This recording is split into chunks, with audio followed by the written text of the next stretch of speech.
What up, YouTube? Franchise Sports TV back again with another video. So, as I'm making these top 5 NBA list for each team, all 30 teams, I realize that at least 4 teams are former ABA teams. And I also realize, and shout out for Two Raw for this, because he's been doing his favorite or top 10 ABA players of all time. And I've been learning a lot because I knew about the NBA growing up. And I knew some of the players that played in the ABA, like Dr. J, George McGinnis, Mel Daniels, Artis Gilmore. I knew all about that because I had that big old encyclopedia, NBA encyclopedia. I still think, I don't know if I have it anywhere. I don't think I have it here. Probably might be in my parents' house in California. But anyways, I used to read that book religiously all the time. I used to learn about the ABA. That's how I found out about the ABA. Sit there on NBA TV when it first was released and watch those old documentaries on the ABA. So I knew about the ABA, but it's sad that now how the NBA, especially the NBA media, treats the ABA. They treat the ABA like it barely existed. That's how they treat it. They don't talk about it anymore. And then when they do talk about it, they get the stupid insult of, "Oh, these guys were just plumbers and taxi drivers." JJ Redick. Freaking bum. His own self. Half of these players that he called plumbers and taxi drivers from back then, not even just the ABA, but the opening days of the NBA, they were better than he was, what he was, JJ Redick. They better than you. But anyways, I just think the NBA media and NBA in general just does not do a big job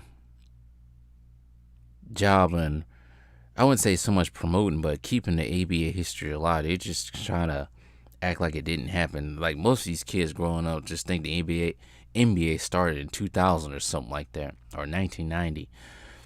But anyways, they'd even disrespect the 90s and 80s not ABA, but 90s and 80s ABA.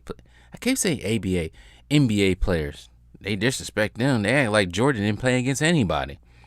They act like Jordan's opponents were bums. They act like Karl Malone, John Stockton, Charles Barkley were absolute bums. We know that's not the case. But this is why this channel exists and so many other channels exist, because we got to educate these young folk that try to talk about basketball. Like I said, I never got a chance to see any of these NBA, ABA players. I didn't get a chance to see any of these Dr. J play because I was too young or wasn't even thought of yet. But I still have respect for these players of the past. Because, once again, if it was not for these players of the past, you wouldn't have this watered down league as it is now. When you got motherfuckers out here deciding they rather porn stars than be on the court. You know what? I was watching highlights of Zion last year too. Not to go off subject. I was sitting here watching highlights of Zion last year. I'm like, dude, I don't think he understands how talented he can be, how good he can be. It's just like some of these dudes, I think they just use basketball as a meal ticket and access just to, do whatever.